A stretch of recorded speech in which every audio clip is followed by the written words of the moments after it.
local Navy families. Many of the services they depend on will be cut, leaving them wondering how they'll get by.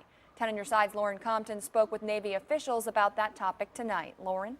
And I spoke with the Navy Chief of Information. He says families are right to be concerned. The effects of the sequester could actually take weeks to happen, though, and Navy officials are hopeful Congress will make a deal. Sequestration is no longer just a scary word for budget cuts. It's a reality, and it could have a huge impact on Hampton Roads sailors.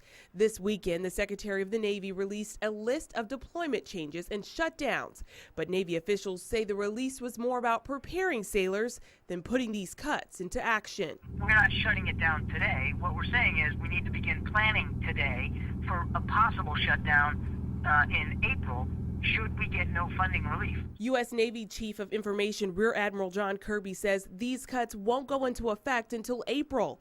Navy families are wondering whether the services they depend on will take a hit in the meantime. I know, we're scared about major cutbacks, our health insurance. I mean, we're scared about losing a lot of things, but we're just hoping and praying for the best. Rear Admiral Kirby says Clark's fears are justified. Civilians make up a huge chunk of the workforce in Navy support services, like the exchange, the commissary, and health care.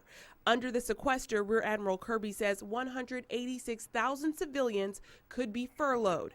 But the Navy's biggest concerns right now are keeping sailors trained and ready, something Rear Admiral Kirby says will be harder to do the longer the sequester goes on.